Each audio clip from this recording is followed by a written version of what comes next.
ಸಾಧನೋ ಯಾತಕ್ಕೆ ನಿನಗೀಗಲೇ ಯುದ್ಧದ ಆತುರವ ಖಂಡಿಸಿರುವೆನೋ ನಿಮ್ಮ ಮಾತೆ ಅಡಿಗೆ ಹೋಗು ನೀನು ದಿಡದವನು ಎಲೈ ಬಾಲಕ ನೀನು ಸೋತಡೆ ನಮಗೆ ಗೆಲುವಲ್ಲ ಕಪೋತವ ಒಡದೈಯಲು ಆರಿಗೂ ಉಚಿತವಲ್ಲ ಮಾತ ಸಂಜಾತನನ್ನು ಅತಿಸಲಿಲ್ಲವೆಂದು ಗುರುಪದೆಯು ಎನ್ನಡನಕೋ ಪಾತ್ರಗೊಂಡರು ಚಿಂತೆಯಿಲ್ಲ ಸುಭದ್ರಿಯನಲ್ಲ ಆಚಾರ್ಯರೇ ಸ್ವಲ್ಪ ಇತ್ತ ಬನ್ನಿರಿ. ತಾವು ಚೆನ್ನಾಗಿ ಅಭ್ಯಾಸ ಮಾಡಿದ ಪಂಚಾಂಗವನ್ನು ತಾವಲ್ಲಿ ಇಷ್ಟ ಎನ್ನ ಕಾಲಲ್ಲಿ ಮೆರವ ಈ ಬಿಲ್ಲು ಬಾಲಗಳಿಗೆ ಎಷ್ಟನೇ ಗುರು ಇರುವನು ಸ್ವಲ್ಪ ನೋಡಿ. ಆಚಾರ್ಯರೇ ಉಚಿತಾರ್ಥವಾಗಿ ನೋಡಬೇಡಿ. ನಮಗೆ ಅಪೇಕ್ಷೆ ಇದ್ದರೆ ನಿಮ್ಮ ಕುಕ್ಷಿ ಬಗೆಯುವ ಬಾಣಗಳನ್ನು ಗುರುದಕ್ಷಿಣೆಯಾಗಿ ಕೊಡುವೆನು. ದ್ರೋಣರೇ ಇನ್ನ ಮನ ಮರುಗುವಂತೆ ಬೇಳುವೆನು. ನಿಮ್ಮ ಮೈಲಿಗೆ ಗುಣವೆಲ್ಲ ನಾಂಬಲ್ಲೆನು. ನಿಮ್ಮ ಭುಜಬಲ ದಕ್ಕಳಿಕೆಯನ್ನು ನಾನೇನು ಅರಿಯದವನೇ. ಈ ರಣದೊಳಗೆ ಎನ್ನ ಕೆಳಗಿನ ರಕ್ಷಣ ಮಾತ್ರ ಧನವನ್ನು ಮಾತ್ರ ಹಿಡಿಯುವುದಿಲ್ಲ. ನಿನ್ನ ಡಂಬಕ ವಚನ ಮುಗಿಸಿ ಸೇರ ನಮ್ಮಿನಿಂದ ಮಾತನಾಡಿಸು ದ್ರೋಣ. ನಾನೆನ್ನ ಭುಜಬಲ ಲಕ್ಷಣ ಹೋರಾಟಗಳಿಂದ ಕೀಳು ಮಾತುಗಳನ್ನು ಬಳಸುವುದಕ್ಕೆ ಪ್ರಾರಂಭಿಸಲೆಯ ಸಹಜವಾಗಿ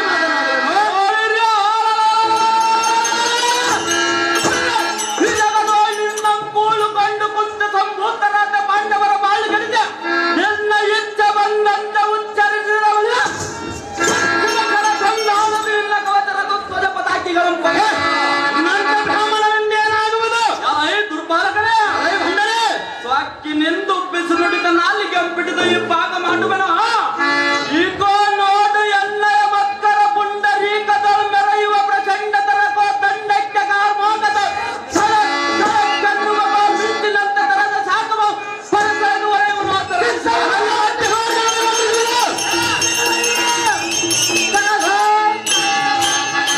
ಎಲೈ ಮೂಡ ಎಚ್ಚರಗೊಂಡ ಎತ್ತ ಮಾತ ಪಿತರ ಮನದೋ ಸ್ಮರಿಸಿಕೋ. ಹಿರಿಯ ಕಿರಿಯರಲ್ಲದ ನರಿಯಂತೆ ಒದರು ಯೋಧರುಳ ನಿನ್ನ ಬರಣ. ದ್ರೋಣರೇ ಅನ್ನಕ್ಕೆ ಉಪ್ಪಿಲ್ಲ, ಸಾರಿಗೆ ಒಗ್ಗರಣೆ ಕಮ್ಮಿ, ಅಪ್ಪರ ಸೊಂಡಿಗೆ ಬಲು ಚೆನ್ನಾಗಿದೆ ಎಂದು ಹೇಳಿ ತೆಗೆದುಕೊಳ್ಳುವಿರಲ್ಲರೇ.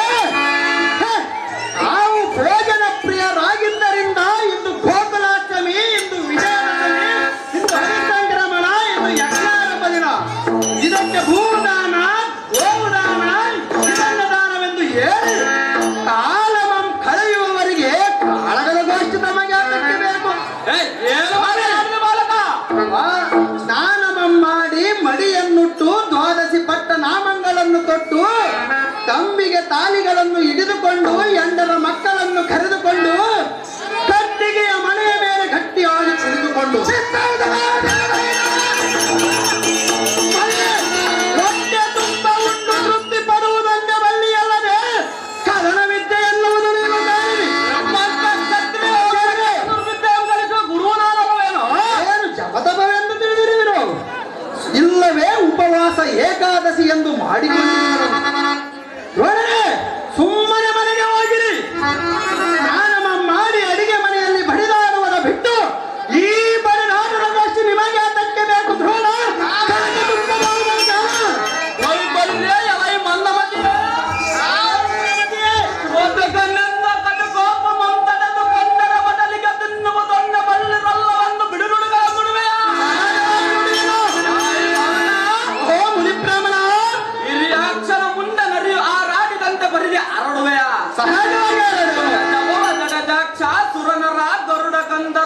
ಗರುಡನ ತಡೆದು ಯೋದ್ಧಮಂ ಕೊಡುವ ಚಡು ರೈತರ ಪೈಗೆ ಕೊಡು ಪರಾಕ್ರಮಿ ಎಂದ ಪದವಿ ಪದನ್ನ ಗುರು ಸೈನ್ಯ ಸಮೂಹಕ್ಕೆ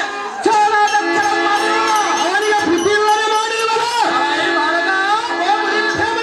ಎಂತ ಅಸಾಸೂರನ ಮುಂದೆ ಅಸುಳೆ ನೀ ಕೊಸಳೆ ಕೊಸಳೆ ಮಾತನಾಡ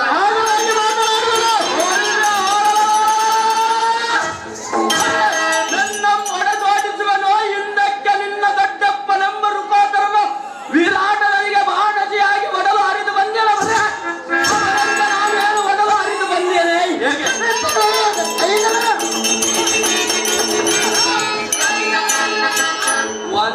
ಗುಣರಹಿತರಾದ ಪಂಚ ಪಾಂಡವರ ಪೈಕಿ ಹಿರಿಯನಾದ ಧರ್ಮಜನ ತನ್ನ ರೂಪಮಂ ವಂಚಿಸಿಕೊಂಡು ವಿರಾಟನಲ್ಲಿಗೆ ಪಂಚಾಂಗಮಂ ತೆಗೆದುಕೊಂಡು ಹೋಗಿ ಕಾಲಾರಣ ಮಾಡಿ ಬಂದವನು ನಿನ್ನ ಜನಕನಾದ ಧರ್ಮಜನೋ ಅಥವಾ ನಾನು ಸುದ್ದಿ ಈಗೇನು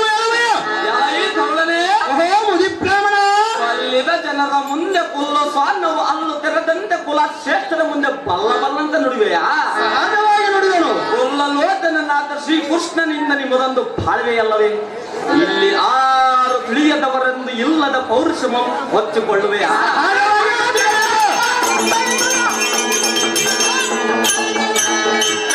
ಕೊಲ್ಲರ ಮನೆಯೊಳಗೆ ಕಾಲ ಆರಣ ಮಾಡಿ ಬಂದ ಚಿನ್ನ ಕೈ ಮುದ್ದೆ ಮರತೆಯ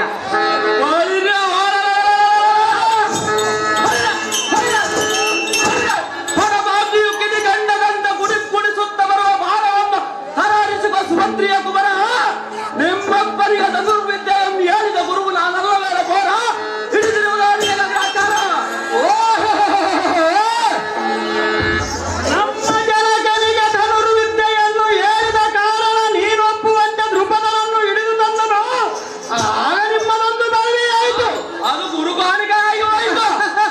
ಇಲ್ಲದಿದ್ದರೆ ಶಪಥಭ್ರಷ್ಟರಾಗಿ ಹೋಗಬೇಕಾಗಿತ್ತು. ಆಗಲೇ ಮರದಿರೇನೋ ಬುದ್ಧಿಶೂನ್ಯರಾದ ದ್ರೋಣರೇ.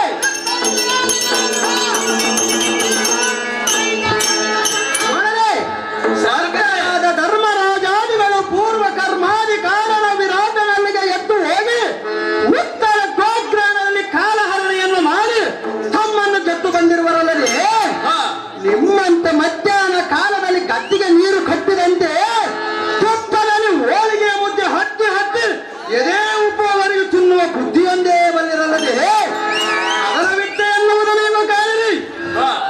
ಸ್ವಾಮಿ ಆಚಾರ್ಯ ಮೃಷ್ಟಾನ್ನ ಪದಾರ್ಥಗಳು ತಾವ ಮಹಾರಾಜನು ಮಾಡಿಸಿರುವನು ಎಂದು ದಿನ ಬೆಳಗಾದರೂ ಯೋಚಿಸುತ್ತ ಇಲಿಯ ಮೇಲೆ ಬೆಟ್ಟು ಕಣ್ಣು ಬಿಟ್ಟಂತೆ ಹೋಳಿಗೆ ಮೇಲೆ ಮಾತ್ರ ನಿಮ್ಮ ಕಣ್ಣು ಊರನಾದವನು ಏರಿ ಬಂದರೆ ತೋರುವೆವು ನಮ್ಮ ಬಾಹುವರವೆಂದು ರಣಾಂಗಣದ ಮೇಲೆ ಮಾತ್ರ ನಮ್ಮ ಕಣ್ಣು.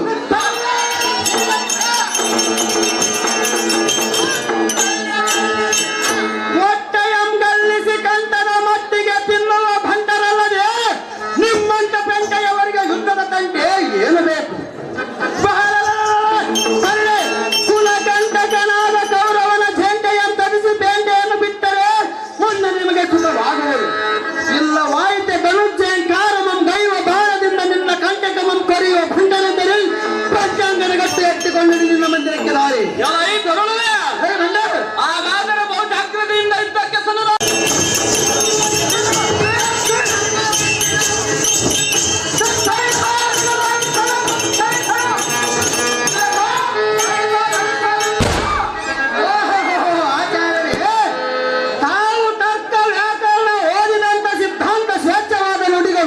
ಎಂತ ಹೋದವು ಇಲ್ಲವೇ ಭೋಜನದ ವೈದ್ಯನಾದರೂ ಹೋಗವು.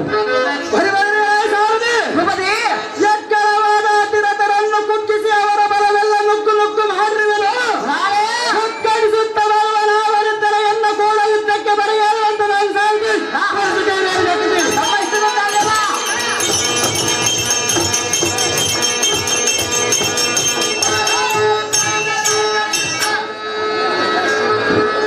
ಗ್ರಾಮದ ವೇದಮುಖರಾದಂತಹ ವೀರಭದ್ರೇಶ ಸ್ವಾಮಿಯವರು ಅವರು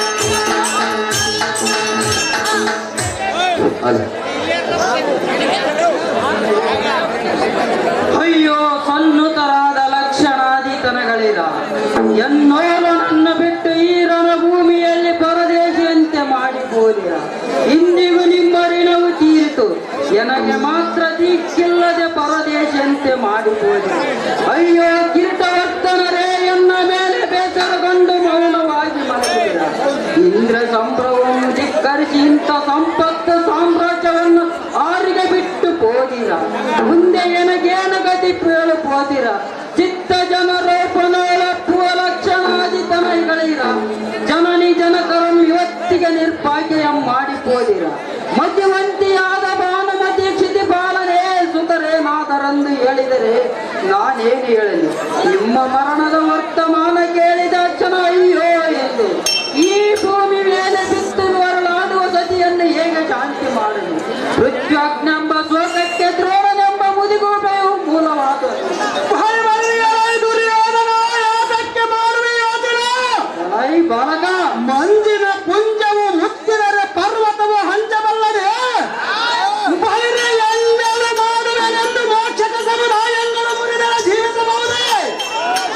ಎನ್ನತನು ಸಮೂಹದ ಎಂಬೇಡಿಗಳೆಂಬ ಲಕ್ಷಣಾದಿಗಳನ್ನು ಈರಳ ಭೂಮಿಯಲ್ಲಿ ಕೆಳಗೆ ಸಾಲು ಸಾಲು ಕಡೆಯರು ನೋಡಿಕೊ.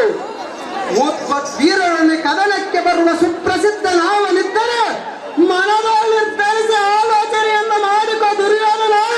ಉಳಿಯದು ಈ ವೀರನ ಕೈಯಲ್ಲಿ ನಿನ್ನಯ ಪ್ರಾಣ.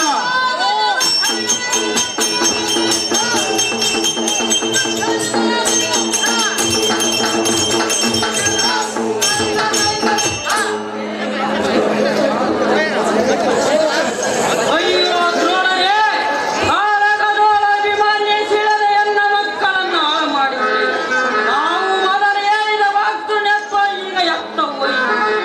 ಅರಿಯದೆ ಎನ್ನ ಸೈನ್ಯವೆಲ್ಲ ಕಳೆದುಕೊಂಡೆನು. ಮುಂದೆ ಮಕ್ಕಳನ್ನು ಮೃತ ದೇವತೆಗೆ ತುತ್ತು ಮಾಡಿಕೊಟ್ಟೆನಲ್ಲ, ಏನು ಅಕ್ಕಲಾಯಿತು ನಮ್ಮ ಬಲವನ್ನು. ಪಾಂಡವರ ಪುಣ್ಯಕ್ಕೆ ಈಡಿಲ್ಲ ಎಂದು ತಿಳಿದುಕೊಂಡು ನಿಮ್ಮನ್ನ ನಂಗಾವರಿಗೆ ಕಟ್ಟಿಕೊಂಡಿದ್ದು ಮಾತ್ರ ಮೂರ್ಖತನ. ಮಕ್ಕಳದು ಚೀರಿ ಹೋಯಿತು ಋಣ ಬಂದು. ನಿಮ್ಮಂತ ವೀರ ರೀತಿ ಇನ್ನೇನಿದೆ ಎನ್ನ ಬಾಳಿವೆ. ಬಲವೆಲ್ಲ ಹಾಳಾಯಿತೆಂದು ಗೋಳಾಡಿದರೆ ತೋಳನಂತೆ ನಿಂತುಕೊಂಡೆ ಎಲ್ಲ ದ್ರೋಣ. ಈ ಕಾಲರಿಗೆ ತಂದೊಡ್ಡಿದ ಸುಯೋಧನ. ಅಹೋ ಅಚಗದೆ, ಯಾತ ಕಾಡುವೆಯೋ ಇಂಥ ಕಠಿಣವಾದ ವಚನ.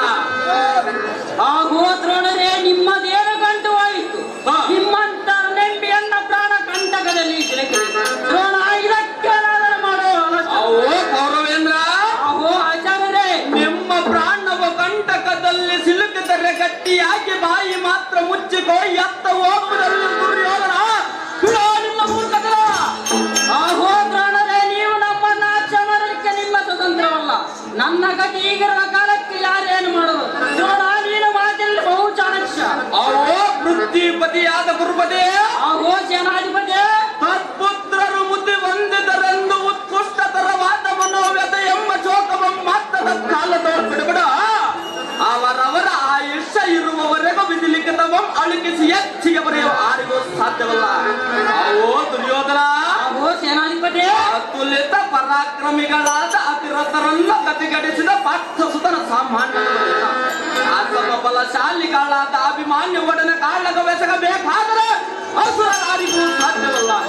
ಭೋಜಫಲ ದಂಡಿಯಾದ ಗಾಂಡೀವಿಯ ಮಾತ್ರ ಭೂಮಂಡಲದೊಳ ಗಂಡುಗಳಿಗೆಲ್ಲ ಗಂಡನೆಂಬ ಕಾರ್ಪೆಂಡೆಯಂ ಧರಿಸಿದಕ್ಕವನು ಅವನೊಡನೆ ಗಂಡದರ ಗಂಡನದೊಳು ಮುಕ್ಕೊಂಡು ಬಂದರೆ ವೀರ ಮಂಡೆಯನ್ನು ಸಮದಂಡಿಯಾಗಿ ದಂಡದಿಂದ ಮಾತನಾಡಿಸುವ ಪ್ರಚಂಡನ.